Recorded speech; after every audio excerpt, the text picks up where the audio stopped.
Drinking.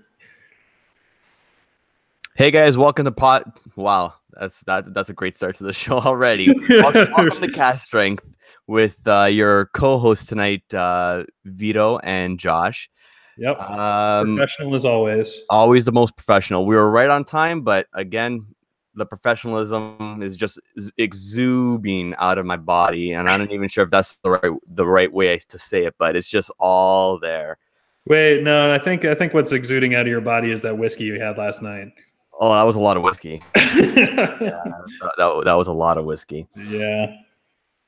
So, what's up, everybody? We got Patrick Kahn in the chat. I just met him on Saturday, so glad he was able to make it. We met up at Balcones. And you attended something special, I hear. I did. There was a lot going on up there this weekend. Wait, first of all, what do you have in your glass over there, Vito? I am drinking at the moment some Nika Takatsuru, Japanese. I believe it's a single. Well, says pure malt. I don't know if it's. I don't think it's technically can be considered a single malt. But yeah, no, it's me and Jeffrey Patron actually did a live stream a couple of months ago, comparing this one to Monkey Shoulder, and you all know how I feel about Monkey Shoulder. Your one true love. My one true love. And I actually considered this like Monkey Shoulder's slightly older brother. Oh. It's just got a little bit of extra something compared to the Monkey Shoulder. Slightly more mature, a more grown-up version of Monkey Shoulder. Yeah. Although actually I haven't had it in a while, so maybe the oxidation kind of changed it. It does not taste at all like Monkey Shoulder anymore. Or it could also just be all that whiskey from last night influencing me. Yeah, sure. That'll happen. Yeah. The Iron Root Republic Harbinger. I love those bottles. So cool. It's kind of like the Angel's Envy bottle, but a slightly different shape and this super awesome little badge on the front. So yeah, it's a bourbon, 27 months old. You know, it doesn't really get that old here in Texas generally. So 115 proof. And I guess the deal with this bourbon is it was to showcase the flavors of a bunch of heirloom corn varieties. Whatever that. I don't know exactly what's in this bottle. I don't have all the details of it, but I looked up some of the older bottlings of this that were actually, they used to age it for 18 months. So this one's significantly older. Yellow corn, Peruvian purple corn, bloody butcher corn, flint corn, and then some rye in there as well. So it's really, really interesting stuff. And it's actually changed since I first opened it. It was kind of dense when I first, poured the first 2 or 3 glasses from it a few weeks ago. And it's really, really opened up. I got sort of just a buttered caramel popcorn note mostly at first, but now like all sorts of spices coming through, and still it has almost like a rich and juicy corn note, if that makes sense. Rich and juicy, like when you bite into a corn on the cob and it just spritzes everywhere. Yeah, exactly. A little bit like that, and then you can just tell it's corn, but it's some kind of different varieties of corn in there. That's got some earthiness, sweetness, some kind of fresh corn notes. It's really, really unique and not overwhelmingly oaky or anything like that. I like it quite a lot. They're doing some really cool stuff up there. I saw recently they were learning to make cognac. They were studying under a cognac distiller to try and learn a little bit about that. So it was on their Facebook this week, I think. Yeah. Well, going back a little bit to what you were saying about when you first opened the bottle up, Roy from Aquavite talks about that all the time. Whenever he opens up a fresh bottle to try the first time, he'll always say is like, take into account that this is the first pour. It's always going to change, and it was something that I never really considered for the longest time until he mentioned it, that it's going to change. So the first pour is always going to be a little bit could be a little bit weird, but then when you get down past the neck, it really opens it up. Yeah, the neck pours I find to be that's definitely a thing. At least with a lot of whiskeys, it kind of needs a chance to open up from its sealed state and get a little bit of air in there. So that's definitely been the case with this one. At first, I liked it, but I wasn't quite sure what to think about it, and I found it lacking in complexity a little bit, maybe. And that's very much not the case now. I'm really pleased with it. Right. I'm excited. I'm excited to try it next time I'm down your way. Yeah. That's one thing that I'm super jealous about, is that up where I am, there's like a couple of distilleries, but it's Canadian whiskey, and it's never anything super interesting. It's hard to come by like really special expressions from any of the distilleries up here. But Right. like every other day, I feel like you're messaging me saying, "Oh yeah, I'm waiting on this new release from Balcones, or Garrison Brothers, or Still Austin." It's like, Yeah, we have quite a few of them around here doing really interesting things. That's for sure. And it's super active too, right? It's crazy. Yeah, they're coming. Everybody's there. There's a real sort of small business entrepreneurial spirit around Austin, especially, but Texas in general, and then a creativity, a willingness to like do something different and break the mold. So I really appreciate the interesting and different stuff that's going on down here in the Texas whiskey community. Word. Who else we got here in the chat? We've got Adam Bridner's got his Deanston 2008 Bordeaux. I had my hands on one of those in the store the other day, and I was gonna get it, and I didn't get it, so I want to find out what he thinks about it. Yeah. Also, for the people in the chat, we're gonna have a little bit of a question and answer thing going on a little bit later on. So if you have any like crazy weird questions for me or Josh, let us know. We'll let you know, but it's coming up. We're gonna put some time to do straight from the live chat question and answers, and that's only because we are missing the third member of our crew. He's given up on us. I think he's done. He fired himself, it seems. Brad was just here last week for the SOM level 2 training, and then also we hung out till all hours on Friday night. Had a great time, and he went back home on Saturday, and now he's out of town again. So we're once again missing. Yeah, he's prioritizing other people ahead of everybody in the chat. Oh, and look at him saying no comment. Sure, Tisk Bradley. But we miss you, and hopefully next week you'll be able to join us in the chat again. But speaking of Brad and potentially why he is on the move so often, he is on the run, it seems. Yeah, he's evading the law. We're on the lam. There was a heist recently while Brad was in town. Orchestrated, some criminal mastermind type activity happening. Yeah, so what we're gonna do now is, because we have some behind the scenes footage of said heist that may or may not have been orchestrated by someone on the inside, and we're gonna share it with you all you guys right now, as long as the technology works. So let's try something out here, see if we can get this going for everyone to watch and view. It's just a couple of minutes, and you'll see why Brad's been on the run for the last little bit. So we've definitely had the best of luck with these kinds of things. Yeah, so far. So we're gonna try our best. So on just, and this is a little bit of a precautionary measure. Josh, just don't say anything. I'm gonna try and keep the screen locked on me, but just in case it doesn't, and it bounces to you, I'll mute it. Yeah. All right. So, all right, guys, we're gonna try this out. So let's go. And it should be showing the video now. So let's see what happens.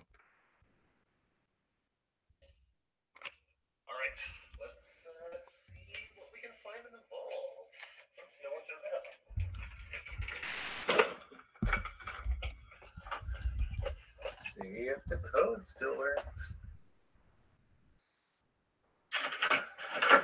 And we're in. There we go. We brought security with us too. Very close. Where's our security? Yeah, that's a perfect pour. Look at that. There's our security. What are you pouring now? The Ardbeg Lord of the Isles. Or stealing now? Shh, is it stealing? We don't use that word, Mitchin. Yeah.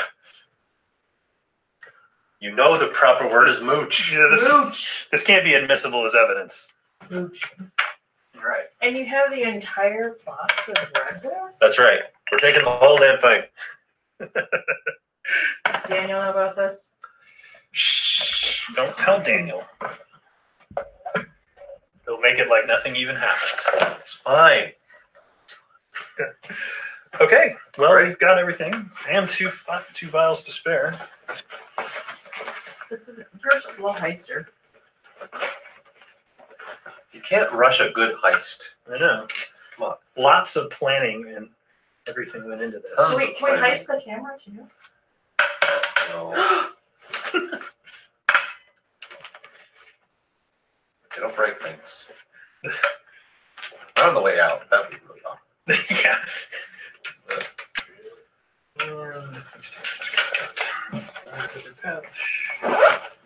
You let you rat bastards in this room. I don't know what you're talking about. We're busted.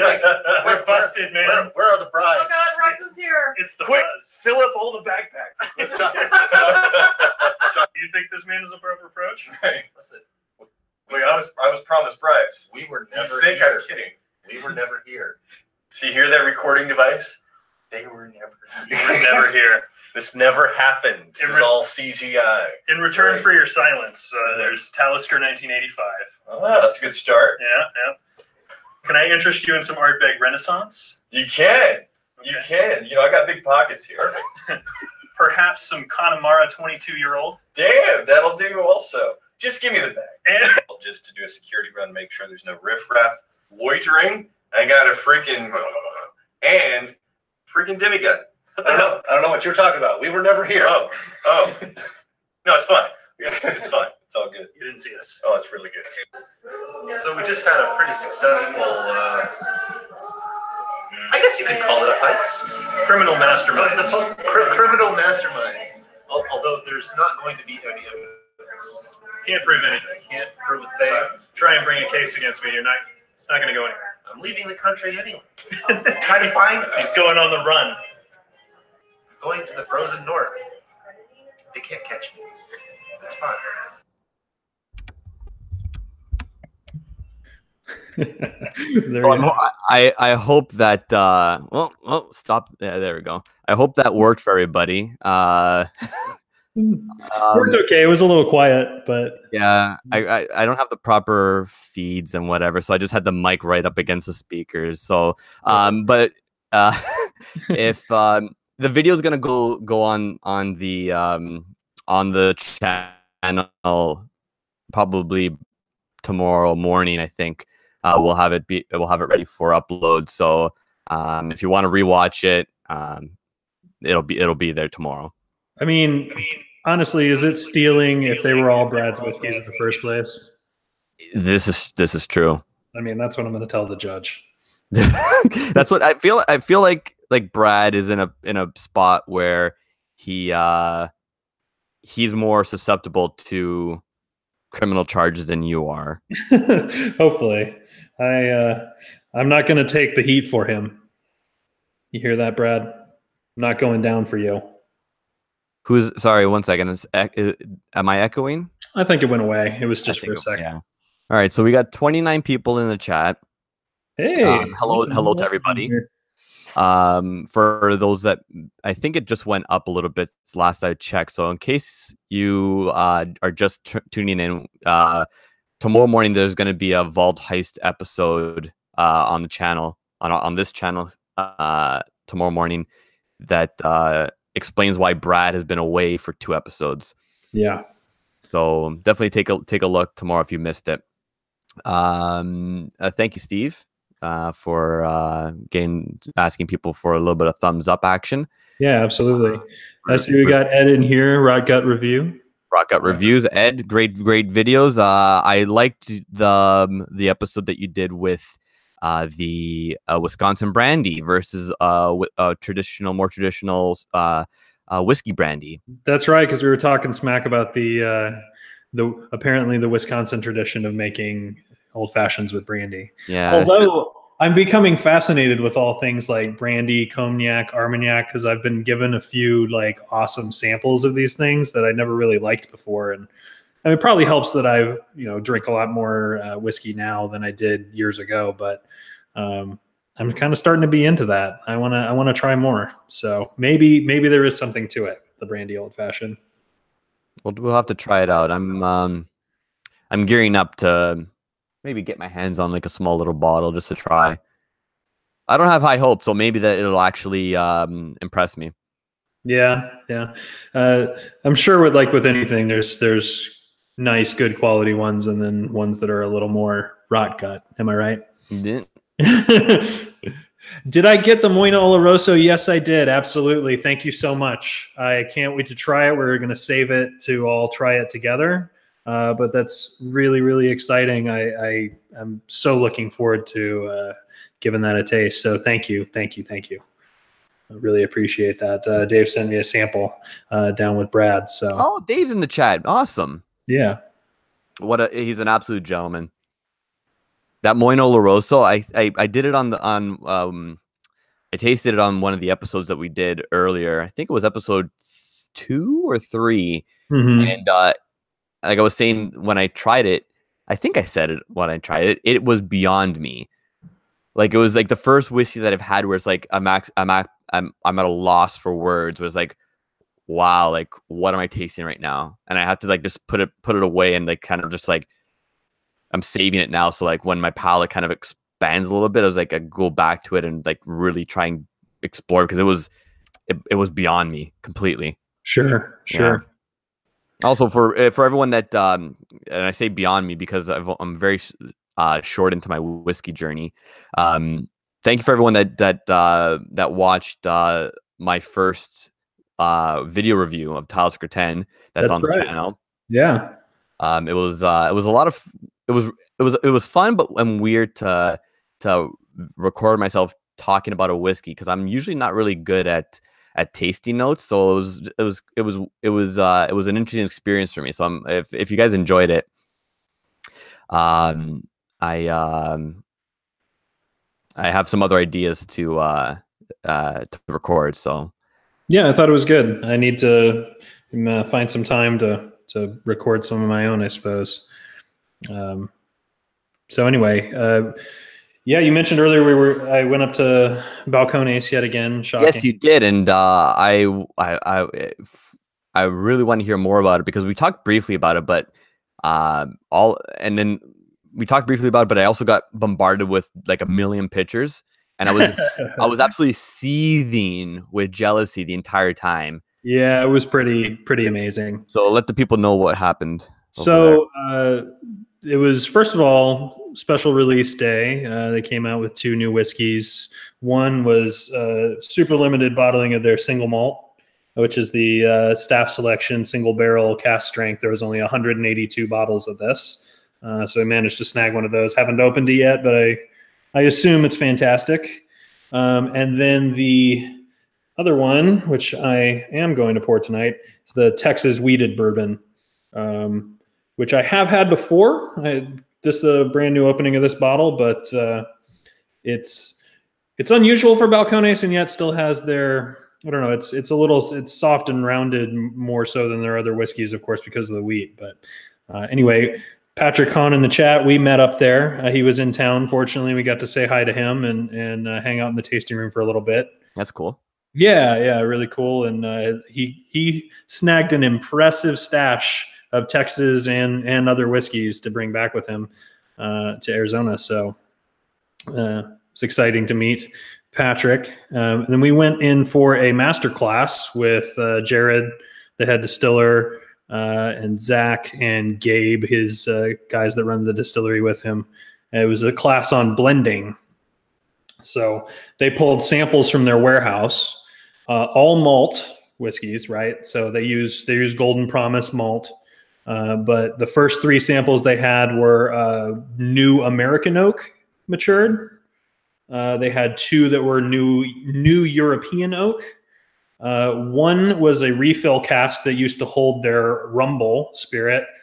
One was a refill one was an ex-bourbon cask, if I remember correctly. Then they had 2 peated variations, one new oak, one used ex-bourbon, and then they had a French oak sample as well. So we had this like array of 10 different malt whiskeys to choose from, straight from the barrel.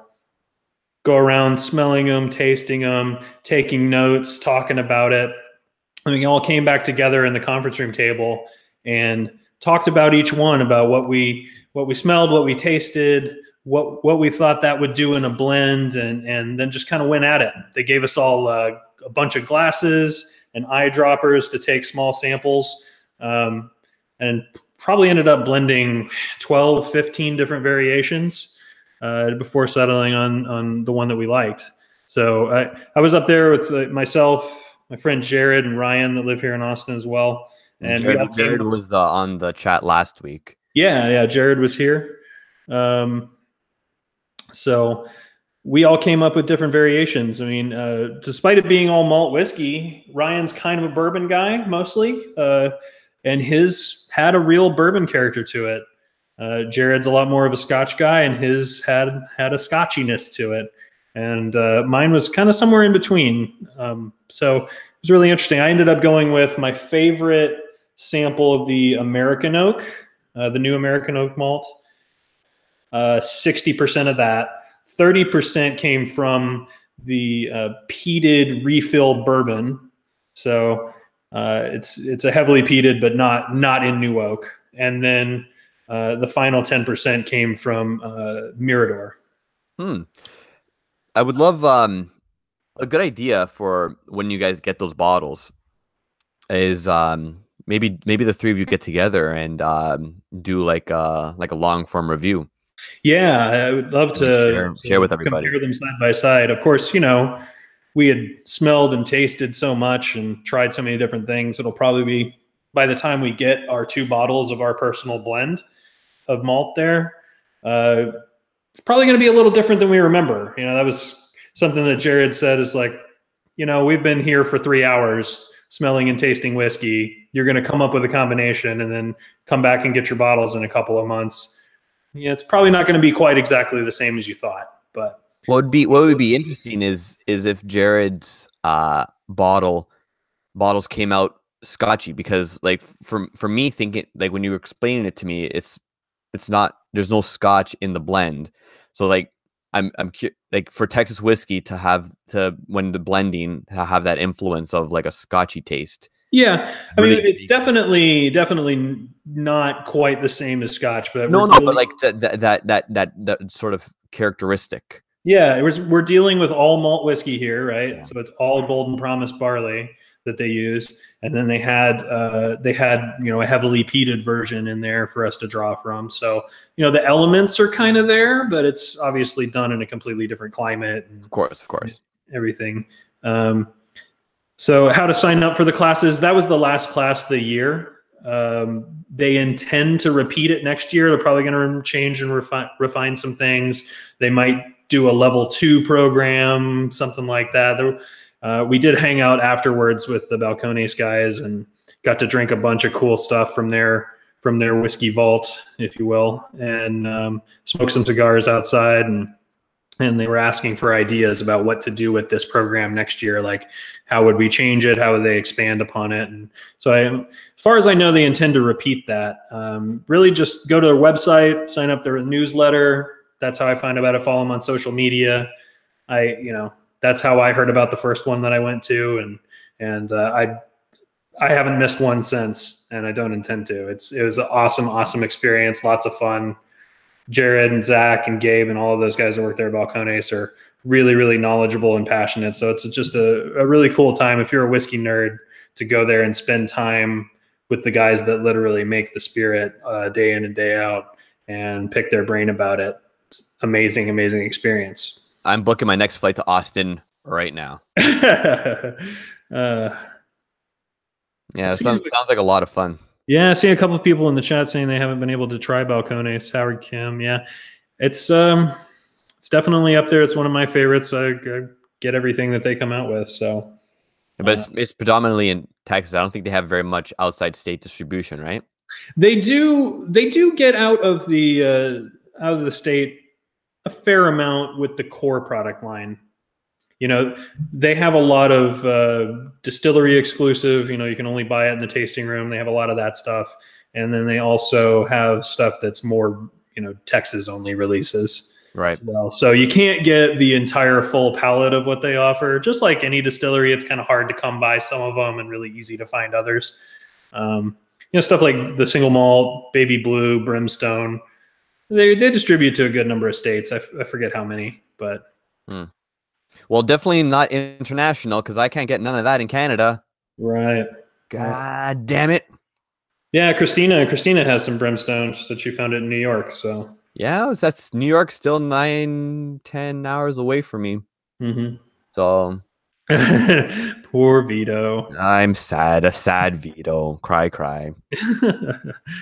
So yeah, that was the experience of Balcones. Great time. And I've got two here that I was going to pour the new wheated bourbon, and then everybody voted on Facebook between all of the core product lines. So I picked up a bottle of Brimstone. I was completely out of it.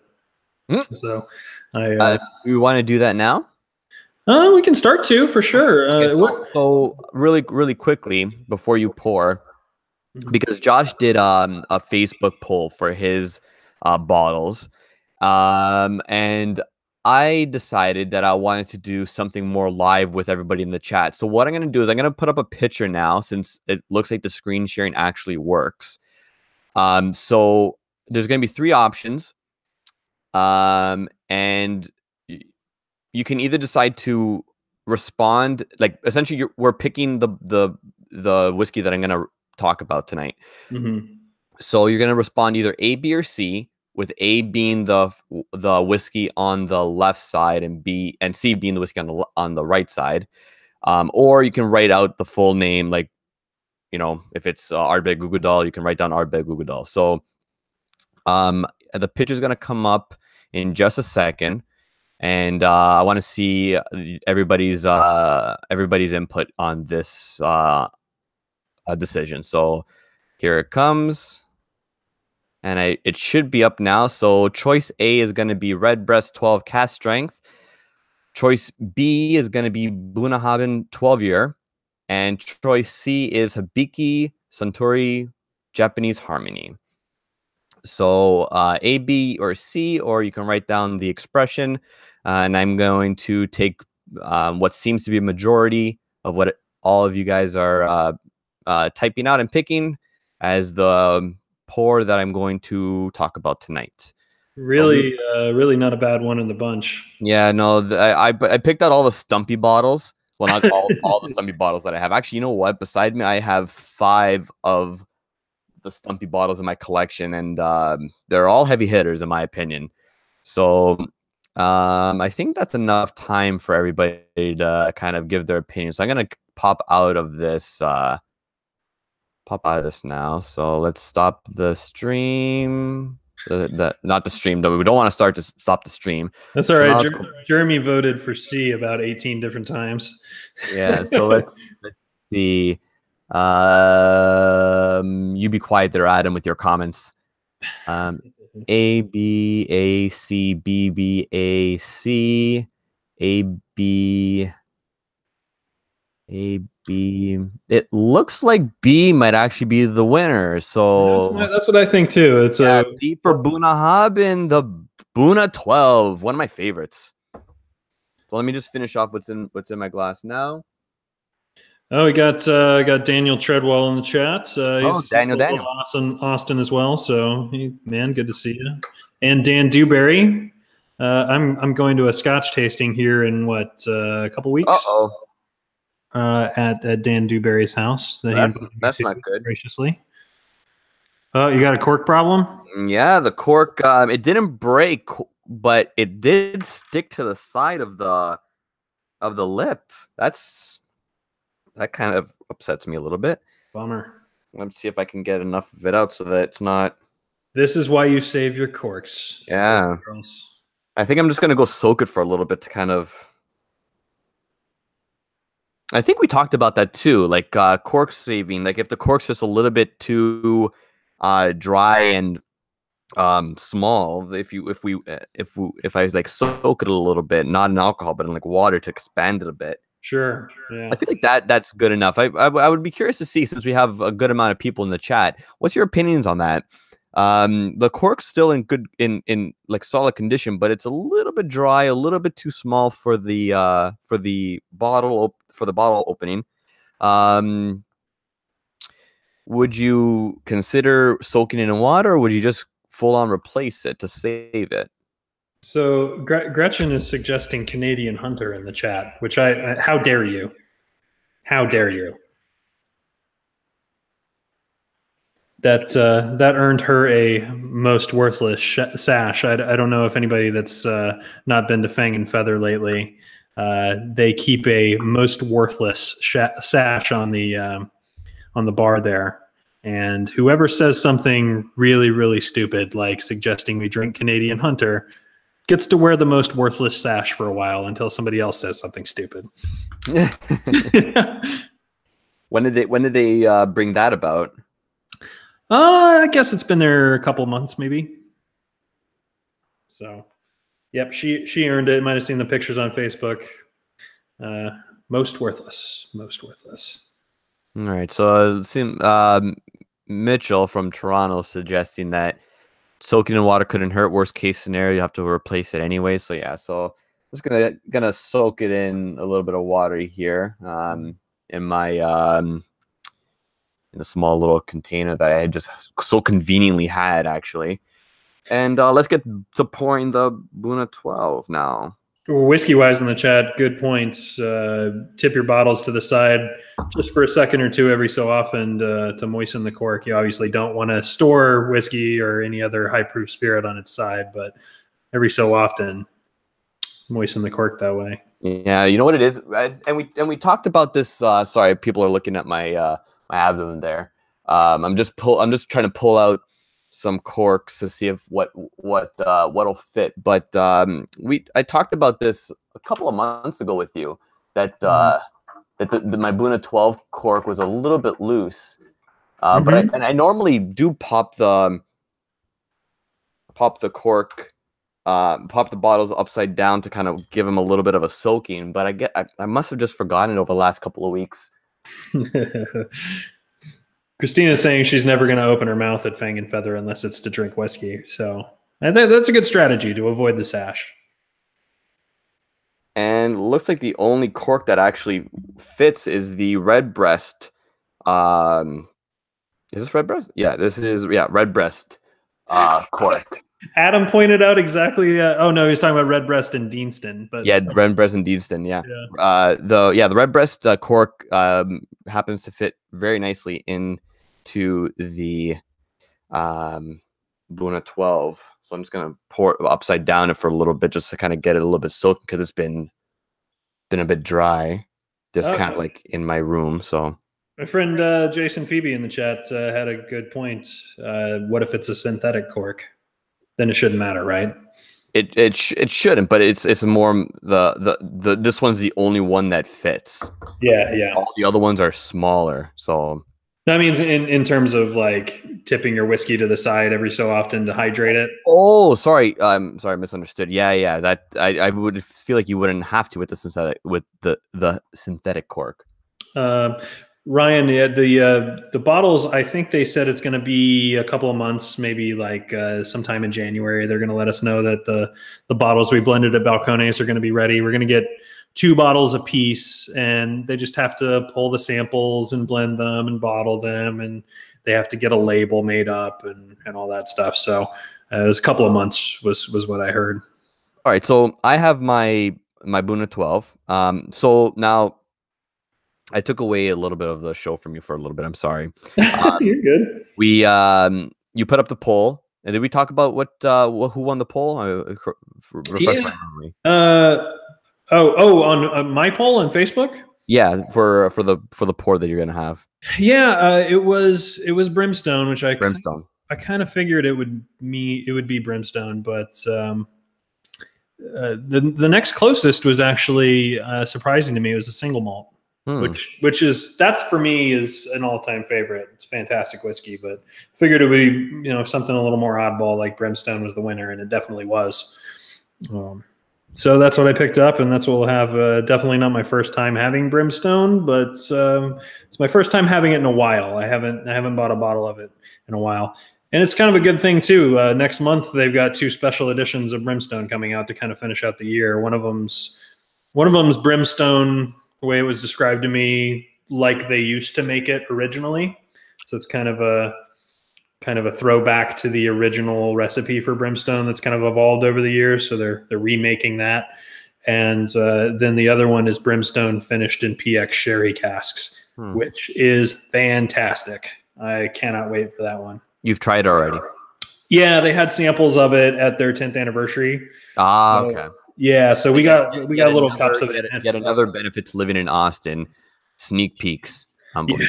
Yeah. I hate you. Well, you go up to Balcones often enough and spend enough money there and stuff, then you get little perks as they get to know you, which is very, very cool. I love that. That's one of my favorite things is you go to a place, you support them, you try all their whiskey and spread the word to other people, and they show you appreciation back. It's a personal connection to the people that make the whiskey, which is very, very cool. Right. And I learn a lot from those guys too. I mean, they're not only producers, definitely educators. So, now, what was I gonna say? I went blank for a second. Brain fart. I looked down at my phone for a second, and I've lost myself. Well, I guess I can go ahead and pour this. Probably the right order would be wheated bourbon, then Brimstone, right? Yeah, I'd probably say so. Yeah. Brimstone I like it, but it is kind of a Frankenstein weird thing. Like it's a divisive whiskey. Seems to be a little bit of a love it or hate it kind of thing. It's definitely an oddball. So I guess as you're pouring, I'll talk about this Bunnahabhain 12. And I think for the first time that I had it was one of the first times that we actually had like a video hangout, me and you. Oh yeah, I think maybe I recommended it to you because we had it. Yes, you did. Yes, you recommended. And when I went home and I opened it up, and I'm pretty sure I spent about 10 minutes just with my nose in the glass because I couldn't believe how like melted caramel, fudge, like syrup on top of like a creamy French vanilla ice cream that it was.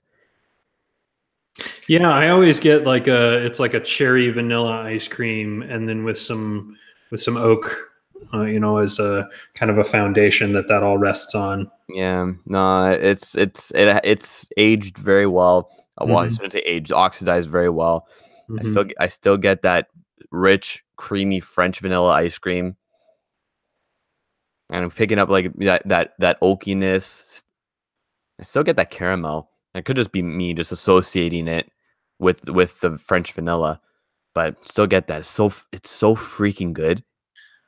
Yeah, it's fabulous stuff. In fact, I think when I recommended it to y'all, we had gone and done a Scotch tasting in the Whiskey Vault, and that was the ender.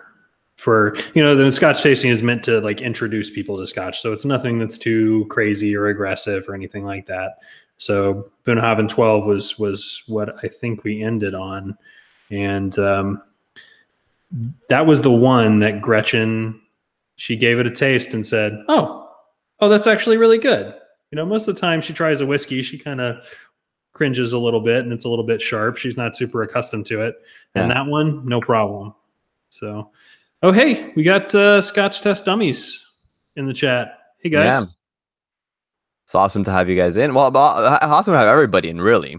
Yeah, absolutely. That's awesome, and he's just in time because coming up in just a little bit, we're gonna do a question and answer.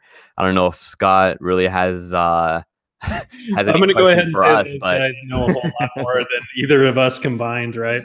But yeah, no, it should be a fun little segment coming up. So good time to join. And for everyone still in, if you got a little bit of time left, we got a little. It should be fun, and it's open to any question within reason. Although maybe not. Try your luck. yeah, knock yourself out. So what I just poured again was this the Texas wheated bourbon that just came out on Saturday. This is a combination of, so when Balcones uses corn in a whiskey, it's, I think 100% of the time is blue corn. That's the only kind of corn that they use. So that's kind of unique for them.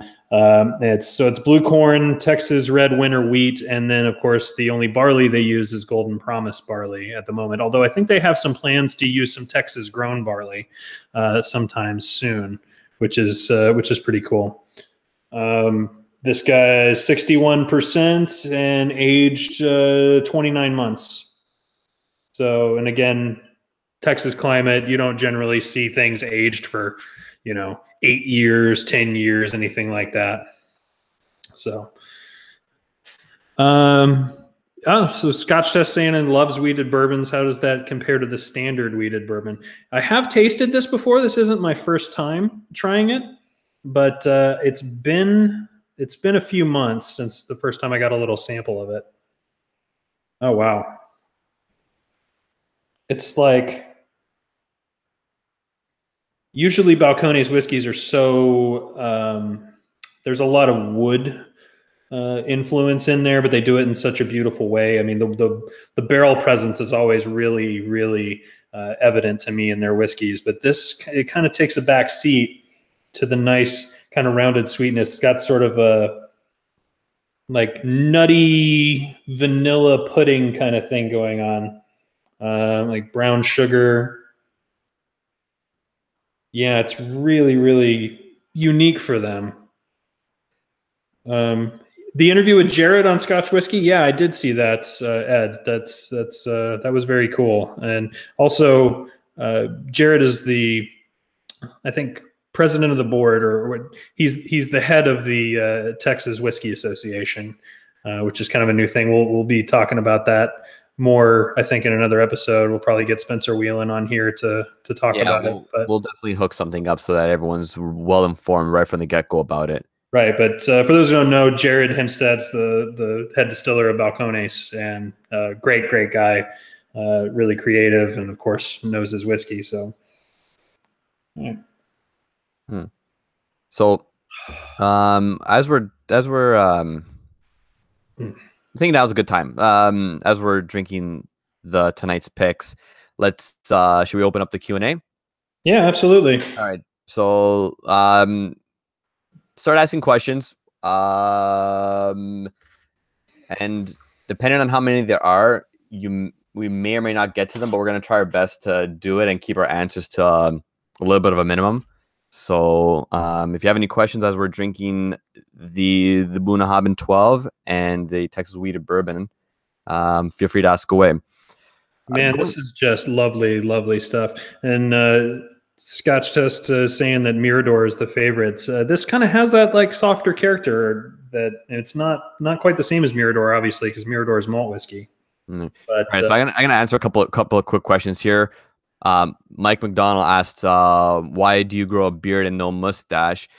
I don't know. I'm trying something else. I'm trying something new. What can I say? I've got tired of the mustache, and you know what? It's Movember, so everyone's growing a mustache for awareness. I'm not growing a mustache for awareness. So, so there you go. You're the opposite Movember. Reverse Movember. Reverse Movember.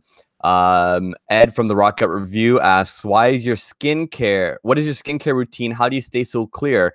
I live in Canada. There's very little sun. Super pale, super clear. Thank you for your question. Jeffrey Patron asked if you could get any of the Buffalo Trace antique collection, which would you get? Josh, you've had some. I have. Honestly, it's kind of the least desirable one. The one that stuck with me the most is the Thomas Handy Sazerac rye. And I'm not normally a big fan of rye, but that one just, the time that I had it, and it was actually Ryan, who's in the chat, gave it to me. And Rex just joined us as well. Oh, Rex. Rex hey, from the Whiskey Vault. Yeah. And the Crowded Barrel Distilleries is in the chat. Heckle him, heckle him, heckle him. quickly. The Thomas Handy Sazerac rye. I'm not a giant rye fan generally, but that's one that really impressed me for some reason. It's just spicy and fiery, but also, had this richness about it that I really loved. So, yeah, and I haven't had any, but if I'm not mistaken, the Eagle Rare 17 is part of that, right? It is, yeah. Yeah, so that would be the one that I would want to try, and there's someone that I know that has a bottle, so I may actually get to try it. So I will definitely be mooching at least a little bit of a pour from that, but I will probably not be in a position anytime soon to get a bottle. So right. that would be the one, only because I know that I probably have some level of access to. Ryan pointed out, what about the Boss Hog? I got to just give him a shout out because I had never had the Whistle Pig Boss Hog before. And on Friday night when Brad was in town, he brought that over to the house here and we all had a nice pour of that. Holy crap, that stuff was fantastic. Amazing. Ryan has a bottle, I would assume, yeah. Ryan has many bottles of Boss. All right, so maybe when I come enough to crack one for us. Yeah, so maybe if that bottle stays open and I get down there, maybe I'll raid his vault. Another one was from Adam. Well, would you ever consider having that Adam guy back on the show? Yes, Adam, we're gonna have you back on the show.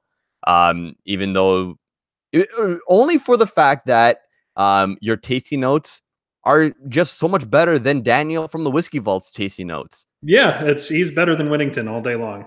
Way better than Whittington. That Whittington guy really, he should be de-leveled at least 2 levels. Yeah. You should get, whenever the level 4 class comes together, that you should get Adam to teach that shit because amazing. And they're always like oddly specific tasting notes, right? Like he's able to draw up all these memories from like childhood and all these crazy things, which are incredible to listen to. Yeah. My favorite one was, I believe it was a Lafroig Triple Wood.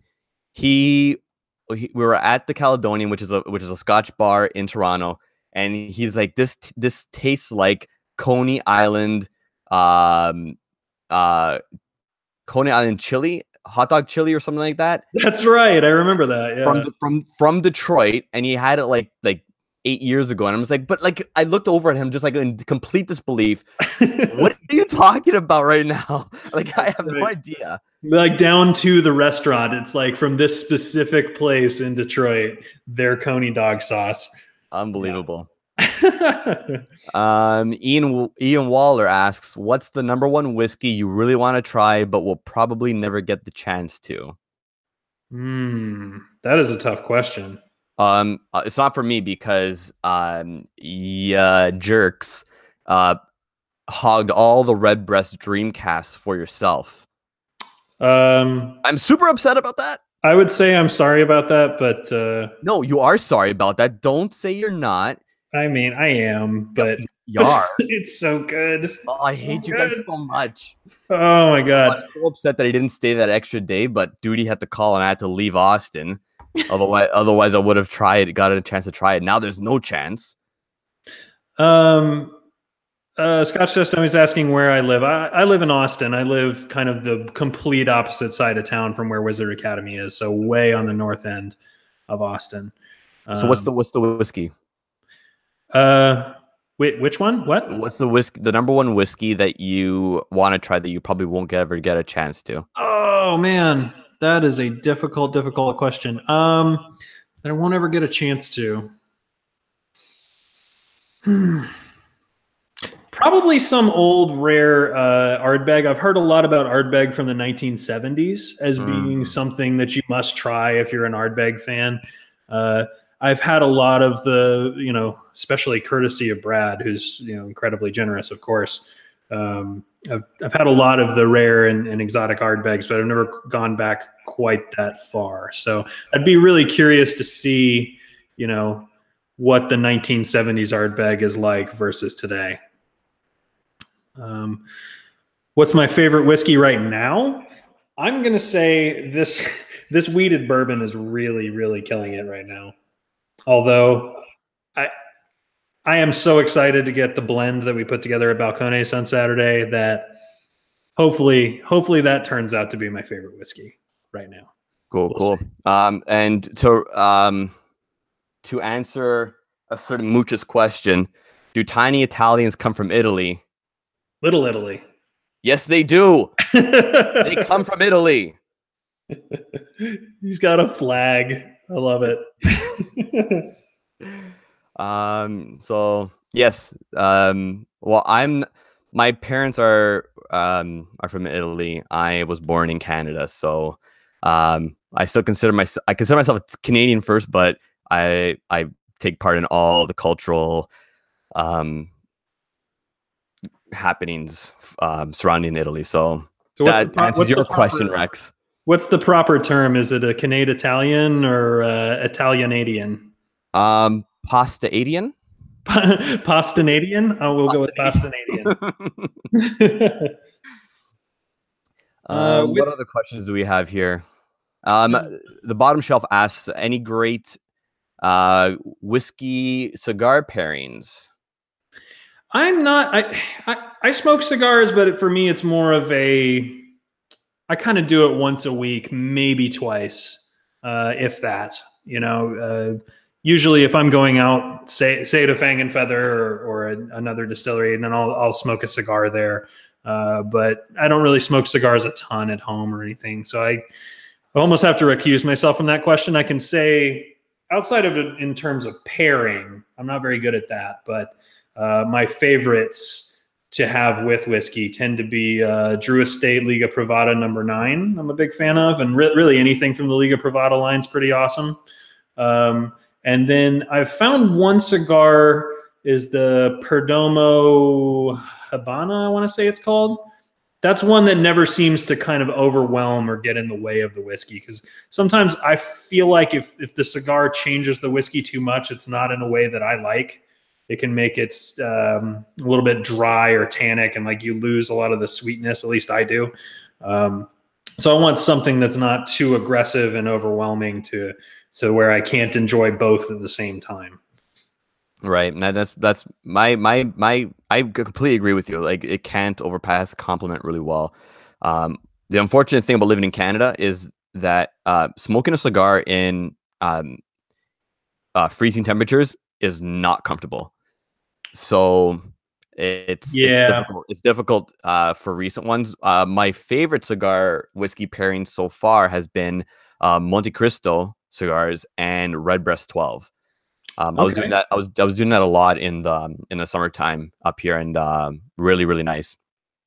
Yeah, Irish actually, I have found to pair pretty well in general with cigars for whatever reason. Yeah, it's just really really light and rounded, so it doesn't intrude anything. Jeffrey Patron is asking a real personal question of me right now. That? Is Booker's better when it's free? Booker's is always better when it's free. Yes, but it's easy to overdo it on the Bookers. Yes, it is, especially free Bookers. Yeah, free Bookers, and free Bookers on an empty stomach after you've already had some Lagavulin can lead to disastrous results. Someone Ross Fudd asked, Vito, are you shorter than Daniel? Yes, I am. And I'm actually curious, because if Daniel's a hobbit, what does that make me? And I feel like we have someone in the chat, Rex, that will be able to give me a proper name for besides the tiny Italian, maybe. So we'll wait for that. What else? to reply to Scott from Scotch Test Dummies, who loves to smoke in cold temperatures, I have a little bit of a nerve issue and blood vein issue in my hands, which really hinders the enjoyment. So yeah, I can't do that. What whiskey would you pair with dry turkey? Well, don't make dry turkey. Just learn how to cook first before you even brine your bird. Or actually, here's what I'm going to do. What my plan tomorrow, since it's just me and Gretchen, like a lot of times we go, say to my sister's house, or there's a family gathering somewhere, and I'm kind of one of a handful. Myself and my brother, especially, know how to cook pretty well. So we generally end up handling all the food. And for me, Thanksgiving can often be like a 3-day long process, right? Between all the shopping and preparation and brining the turkey and all this stuff. But this year, it's just going to be me and Gretchen here tomorrow. So my plan is to sous vide a turkey breast. I got like just a turkey breast, right? Mm-hmm. Sous vide that until it's almost done. And then I'm going to put it on the smoker, probably with some kind of fruit wood, like a cherry. I think I'm going to go with cherry. And we're going to do that. So hopefully it's going to come out not dry. And Ella, of course, who can forget Ella? Ella's going to be here. A whiskey pixie. A whiskey fairy? No, I don't know. Probably don't want to use whiskey fairy. The whiskey pixie. That's that. Oh, that's gonna. Well, you asked for it, man. That's gonna stick. The whiskey pixie. Oh man, I shouldn't have asked, but I asked, and the busting has ensued. Yeah. Prepare for that to be forever. Your name. That's fine. Yeah. Turn your man card. Yeah. We're gonna need you to turn that in. Tell you what, Rex, when I'm back in Austin, I'll hand it over to you directly. Fantastic. That's great. Time to change that coat of arms and that flag. Oh, the busting has ensued. I love it. So good. Was there any other questions? One more question. First person to question gets the last answer. Let's see. What is your go-to bottom shelf? That's a good one. Okay. Yes, it is. Okay.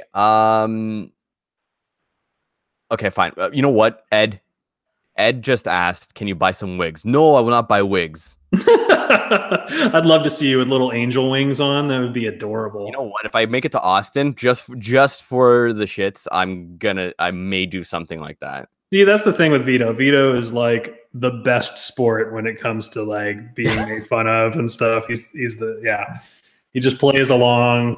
Good sport. I may be weak, but I'm strong. My favorite bottom. Well, because in Toronto, in Ontario specifically, there's nothing that's really cheap. So, like, I guess really what I've been going to lately has been Kilbeggan, and I've been sort of not so much like shitting on it, but yeah, I thought you weren't liking that one as much. No, but I found myself just going to it just for like a quick drink, just for the quick pour, and I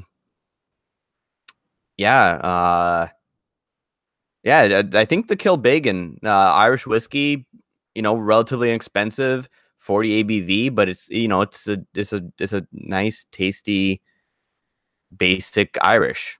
Sure. All right, so yeah, I'd probably say the Kilbeggan. So I would say for me right now, anyway, the one I've kind of discovered recently is the Compass Box Great King Street Glasgow blend.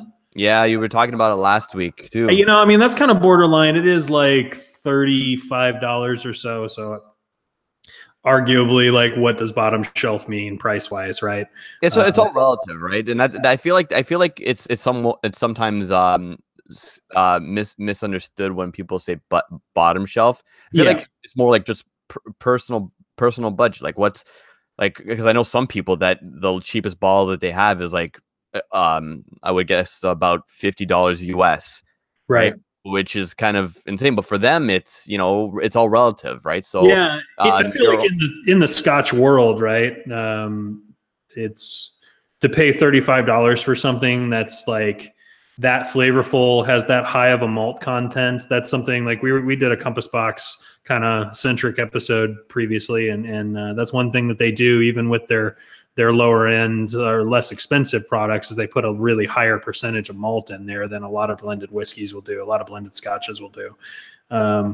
And to have that not only high percentage of malt but peated and sherried, really nice. Yeah. So I still haven't tried it, and it's but you know what? It's that. So what did you say was $30? The Great Glasgow blend?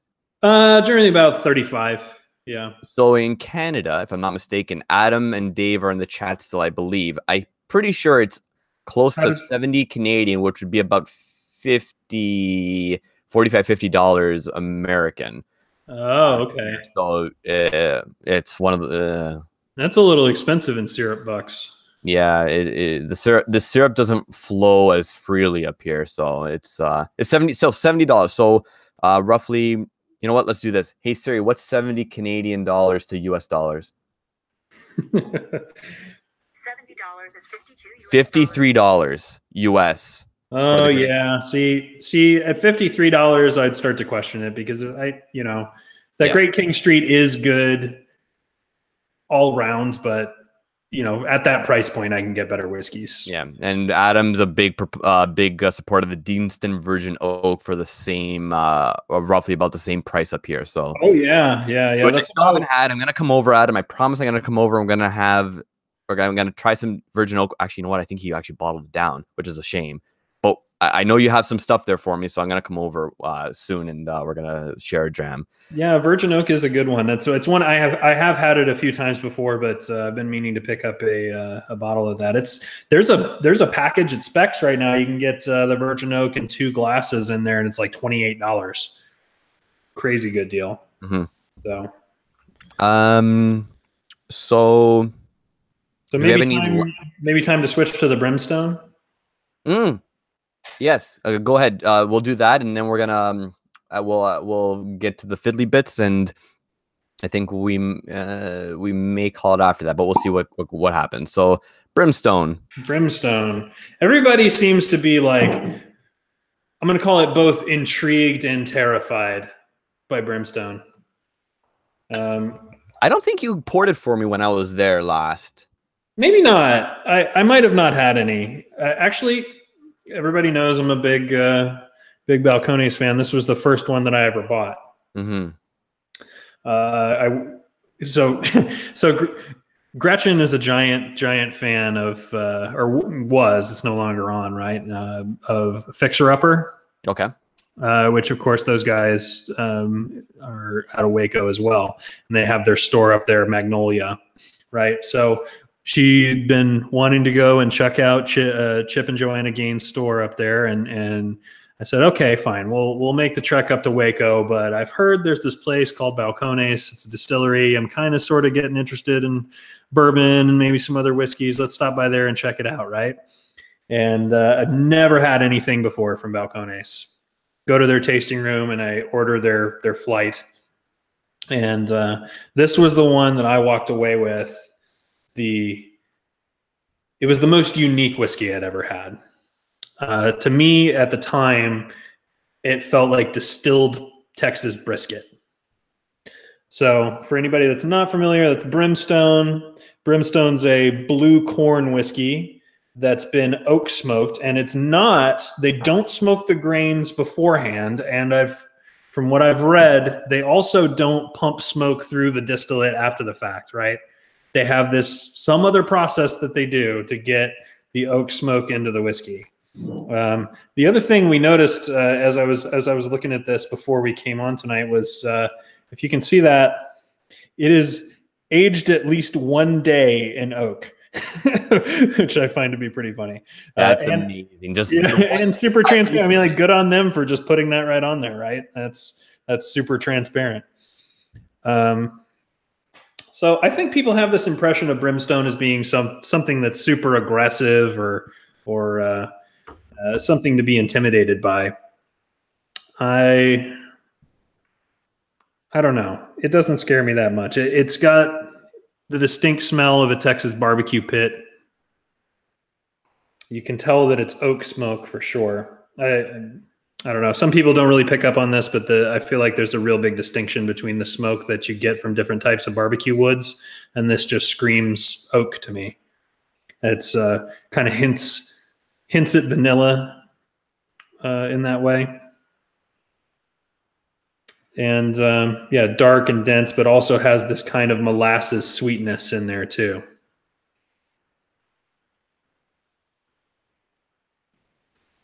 So you said you've never had brimstone before, Vito? I don't think I have, and I don't recall ever. Well, again, when I was in Austin, I pretty much went well over 72 hours with barely any sleep. So I was extremely tired. I was barely eating. I was only drinking. So I may have had it. I may not have had it. There's a chance that I did have it, and I don't remember. A lot happened that I don't remember. many things happened. Yeah, that was an intense. What? 32 hours that I was there. Ooh. Oh yeah.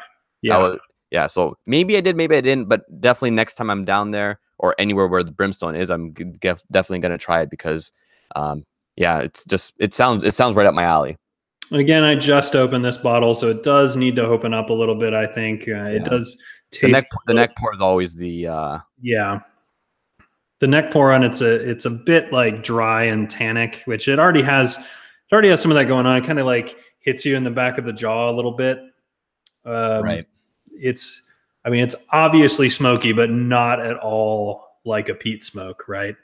Not similar in the least. Yeah. It's very much like a barbecue pit smoke. So I don't know. It's super unique, but it's also divisive, right? Well, Seems you love it or hate it kind of thing. I really like brimstone. I think it's really interesting, but you can see why the general public may not like it. Yeah, it's highly unusual. Yeah. What I know that people are asking, what is a neck pour? So the neck pour is typically the first dram or two out of a bottle where a bit of the whiskey is from the top of the bottle. Right. So like if red breast usually is right about here, and then that first little bit's the neck pour, and then once it gets to the bulge here, to the main part of the bottle, there's a lot more oxygen hitting, so it kind of oxidizes a little bit. Right, you've opened and closed it a few times, uncorked it, recorked it. Yeah. Which exposes it to some air and helps it kind of open up. And some whiskeys definitely do it more than others, and I think. But this is one where I'm not getting as much of the dark molasses corn sweetness as I remember the last time I had brimstone from an older bottle, right? So probably just that same thing needs to open up a little bit. Really quick, Ross Fudd, that is not to be spoken about. I don't know if you got the memo, but don't mention that again. Oh God, it's a sensitive topic. Yeah, that is scandalous and salacious. Yes, very, very. So I have a question for you. Sorry, I apologize. Brimstone, are we over that right now? Yeah, I think so. I mean, unless anybody has any questions about brimstone as I'm drinking it here, and I'm going to be interested to leave it in the glass for a little bit and let it sort of open up in here and pop it aside for a second because I have a question for you. Okay. We're gonna play a little bit of an elementary school game right now. Elementary, high school. We're gonna play a juvenile game right now, and I think it's gonna be a little bit of fun. We're gonna play a little bit of Shag, Marry, and Kill, whiskey edition. So, Mr. Josh, yes, sir. Shag, Marry, or Kill Balcones Single Malt, Redbreast Dreamcast, or Canadian Hunter? Well, Shag obviously got to be the Redbreast Dreamcast because I got to hit that a couple times. Right? Got to hit it a couple times. but now it's gone. Like I keep texting it, I keep calling it, leave it messages, but it just won't get back to me. So I think that relationship's done. But it was fun. We had fun together while it lasted, I think. So that's definitely my shag whiskey, if you will. Mary, it's got to be the Balcone single malt, because that's just a reliable, solid, delicious, can take it home to mama kind of whiskey, I think. It's reliable. You can find that everywhere, man. And if I had to pick one whiskey to just take with me anywhere, that would be it. Kill Canadian Hunter, because that shit can go to hell. Surprise, surprise. That shit can go to hell. Oh, it's terrible. It's the worst. And I have actually A/B compared Canadian Hunter and Canadian Mist. And we all know how legendary the Canadian Mist is. Well, infamous. Infamous is really the right word, right? Yeah, that's the right, infamous. Right one. Famous for something bad. So we all know how infamous Canadian Mist is. Side by side, I swear to God, try it if you hate yourself. Try it. Canadian Hunter is somehow worse. In a way I can't even put my finger on. It's just more disgusting. See, and as a Canadian, I never see Canadian Hunter on the shelves. Yeah, maybe. So I think that's good. So well, you guys are notorious, right? Like you guys keep all the garbage whiskeys. Yeah, you keep all the good ones for yourself, and then you ship all the garbage down here. I was talking to a guy. I popped off at this liquor store after work for a quick Macallan tasting. I got invited to by Nathan Deckinga, is also a magnificent bastard in the tribe that lives just outside of Austin. So we tried a couple of Macallans, just a little taste at this store, and we're talking to the owner of the store, and he was just shit talking Canadian whiskey like crazy. And I was trying to say, hey, there's ones out there that aren't like 80% neutral grain spirit. He's like, no, all of them are terrible. I'm like, no, there's good ones out there. I promise you. You just don't get them down here, and they keep it all for themselves. He's like, no, I don't believe you. So for you, Vito. Oh, you have one for me? Yes. Okay.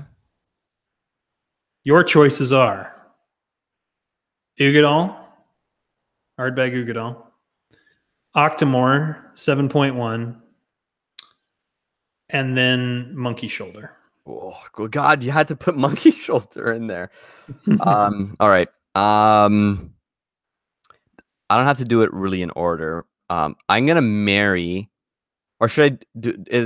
I don't remember how I should put it. Maybe I'll do this. Okay, I'll do it in order. Shag, marry, kill. I'm gonna shag the Ardbeg Ugadal. Just because it's a fun time. It's smoky and peaty and it is sweet and lovely, and it spanks you in just the right ways, and it's a very shaggable and rubs your back in just the right ways. A little bit of domination, a little bit of sensuation, if you will. Yeah, definitely the Ugadal is the shaggable whiskey there. Yeah. The whiskey for life, till death do us part, would be the Octomore 7.1. Lovely. Strong, balanced, reliable, can take control, but can also just fade into the background a little bit, and just it's the dominance and influence is there, but it knows when to kind of ease up a little bit and be gentle. The balance that I find with the 7.1 is marriage worthy. I would get on one knee for a 7.1.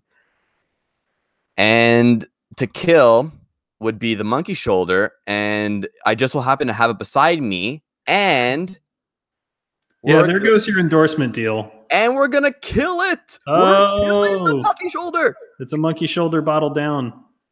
Dang it, people! It's raining, man.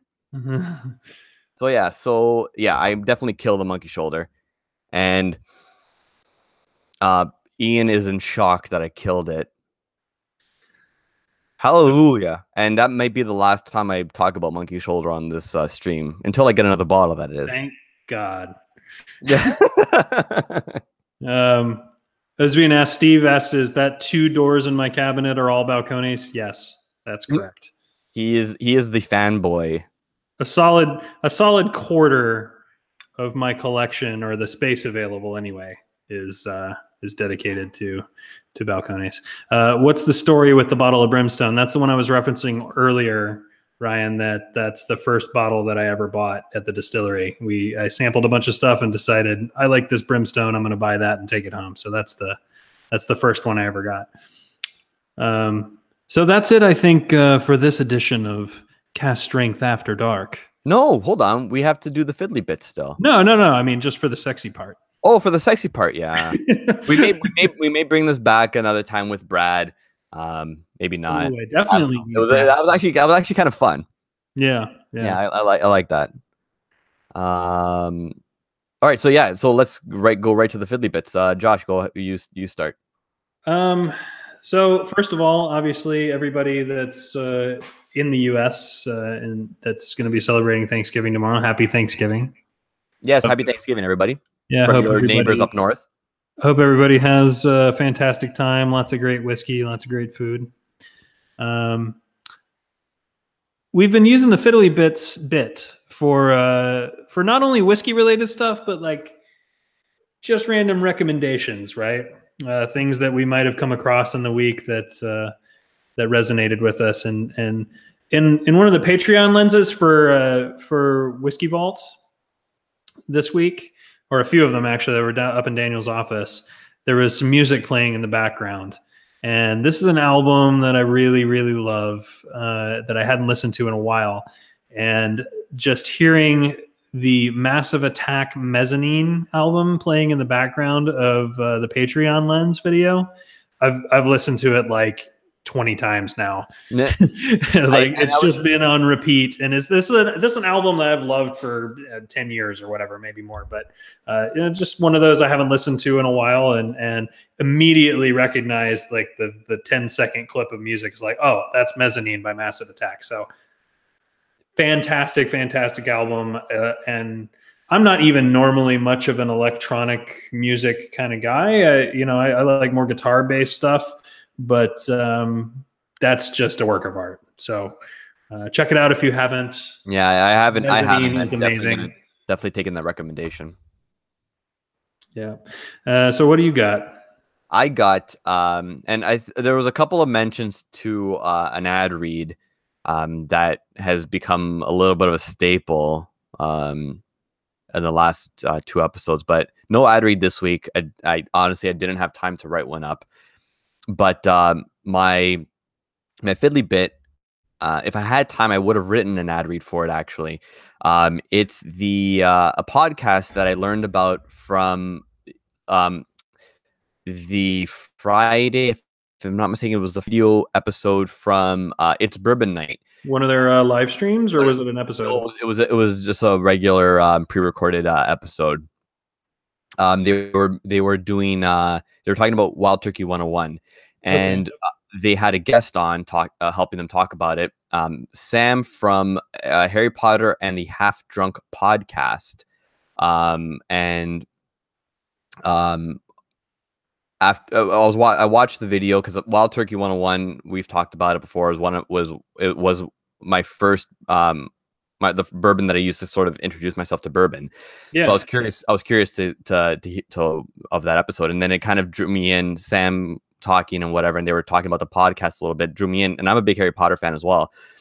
And so I've been listening to their podcast, and it's actually really good.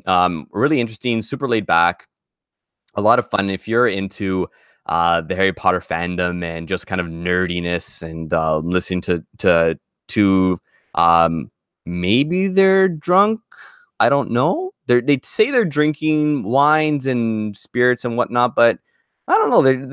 They seem too composed to be drinking too heavily. So maybe, well, I guess the half drunk. Yeah, maybe they're just about there. But yeah, no, it's a lot of fun. They do a good job at it, and yeah, it's just fun to nerd out with listening to people talk about stuff that you're interested in too. So if you're a Harry Potter fan, definitely check them out. It's a podcast only, so Apple Podcasts, whatever Android uses, I don't know. I'm an Apple guy. Whatever podcast service, I'm pretty sure they're on most of it. Harry Potter and the Half Drunk podcast. Definitely check it out. So I have a confession. I have never even seen any of the Harry Potter movies and read none of the books, nothing. I mean, of course you cannot like exist in the world without absorbing a little bit of that, but I've never seen any of it. So like, what goes on in a Harry Potter podcast?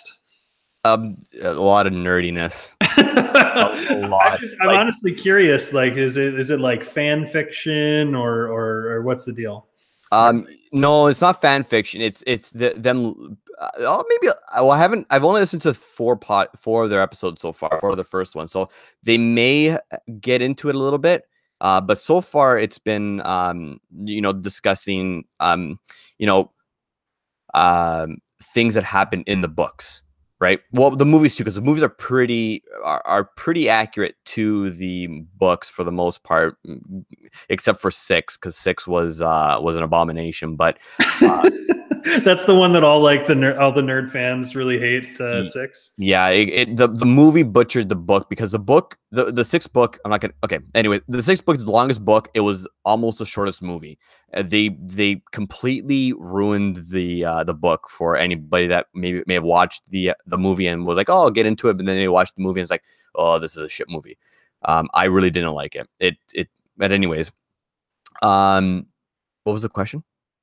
Because now I'm half drunk. I was just wondering what goes on the. Oh, so yeah, so like they'll talk about characters that died too soon, and they'll talk about that and why they feel that the characters could have been fleshed out a bit more, or if they were still alive for X amount of time, how would they have influenced? So it's a lot. Really, it's a lot of nerd stuff. I see, but it's cool. Yeah, I'm not. I'm not like. Oh no! I absolutely not. I'm not taking that. It's just if you're into the fandom, if you're into that, you'll definitely find it pretty cool to listen to. Right. I'm not saying like, oh, I refuse to watch them or anything like that. It's just never been something that grabbed me. No, but I probably there's got to be something to it when that many people are into it, right? Yeah. Well, for me, I grew up on it. Like when the books were coming out, I was in. I was in grade 5 or 4 or 5. So like I grew up pretty much reading the books, waiting for the books to come out and reading them again in preparation for the next release. So I've probably read all the books a minimum 5 times. Wow. Yeah. I had a lot of free time as a kid, growing up in the country. So yeah.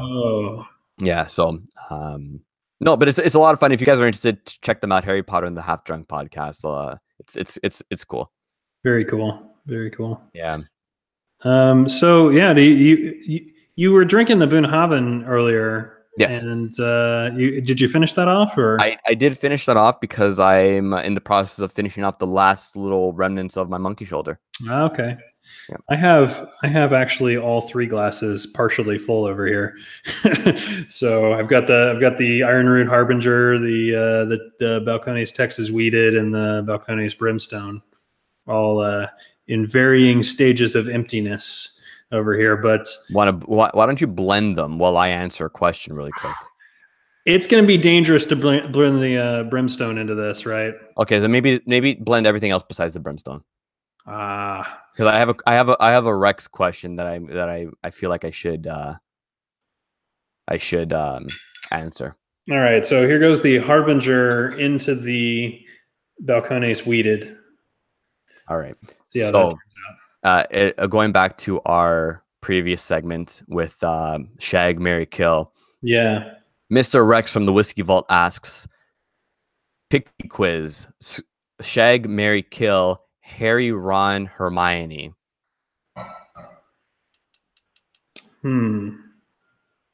Shag, Ron. Sure you would. Strictly because Ginger. Oh, hey. I know. Next time we're in Austin, big boy. I understand. I get it. I get it. marry Hermione because come on now. Like, okay, I just have to do the redhead once, and I marry Hermione, and You're just gonna love me and leave me like that? yeah, sorry, buddy. Damn. And kill Harry because he's just a whiny twat. Wow. The Yeah. focus of the entire books you're calling a whiny twat? Yeah, he really is. Really? Fight me. Adam seems to agree. Marry Hermione because she's gorgeous, and yes, she is. Yeah, who's the actress that plays her character? Emma Watson. That's right. Yeah, that's right. Name forever ingrained right up here. Yeah, no hesitation. You Yep. know exactly who I'm talking about. Yeah. So how's that little blend? What was in it again? Roughly half and half. Again, the Iron Root Harbinger, and the other half, the Balcones Texas Wheated Bourbon. And what are you getting out of that? Man, it's really not. They're very different from one another separately, and incredibly, this really feels like I can pick up both elements of both clearly, and one doesn't overwhelm the other. Interestingly, so like the Iron Root has a bit more spice, and then these interesting kind of like juicy and earthy at the same time corn notes, and then the wheated bourbon has a ton of vanilla, some kind of pecan like nuttiness. It's rich and round. And still has that like Balcones signature oak presence to it, but it's a little bit dialed back compared to something like the single malt or one of the like True Blue Cask Strength, especially. I feel like on the nose, at least, I can get equal parts of both, which is really interesting. Cool. So we're pushing an hour 30 now. Oh wow! Yeah, that kind of flew by. I kind of lost track of time. That was a lot of fun. Yeah, it's weird. So we're short one person, and yet we went longer. Yeah. I haven't seen Brad in the chat. So one of the toddlers must have woken up. So I guess we'll call it a night. Yeah. Thank you to everybody. Thanks everybody for coming by. Rex, obviously, great to see you. Scotch Test Dummies, Christina and Gretchen, shout out for moderating the chat. Absolutely, all you Austin bastards. We got Nathan Deckinga, we got Ryan Jolie was in here. Patrick Dewberry, see him soon. Daniel Brower up in Dallas. So yeah, awesome. Really quick, sorry, I'm gonna interrupt really quickly. Daniel Brower said, "Shag Daniel, marry Rex, kill Tommy." Oh, not Tommy. Aw. Tommy. But yeah, no, huge thanks to everybody. You guys made this a lot of fun. Like we said at the beginning, we're gonna keep on making this more interactive and a lot more laid back, right? We're gonna try and make it flow a little bit nicer, so it's not so unprofessional. Right. I think we started trying to have a fairly somewhat rigid structure, but it seems to flow better when we start with a few rough concepts and then just kind of have a chat about everything. Peek behind the curtain. No episode rundown this week. Right. Just off the cuff. Totally off the cuff. We just had a rough plan and kind of went into it. Yeah. Which I think that ends up maybe feeling a little more natural. And I mean, the whole reason this even came about is we were doing this anyway. Yeah. We were staying up, because we're all in different cities and even, different countries here. And we were all staying up on random nights, hanging out, drinking whiskey and talking about everything on the internet. And we decided, man, we're having a great time doing this. Why don't we just turn it into a little live stream show? So yeah, and interact with everybody else that might not be comfortable on screen in a hangout. So this we killed 2 birds with 1 stone here. So thank you to everybody, and have a great and safe and lovely Thanksgiving for all the Americans in the chat. You guys are awesome, even though blah blah blah. But yeah, enjoy the holidays. All the best, Josh. Thank you again. Cheers. Cheers, Slancha, and see you guys next week. Be safe, be classy, drink a dram, and be good to each other. Cheers, guys.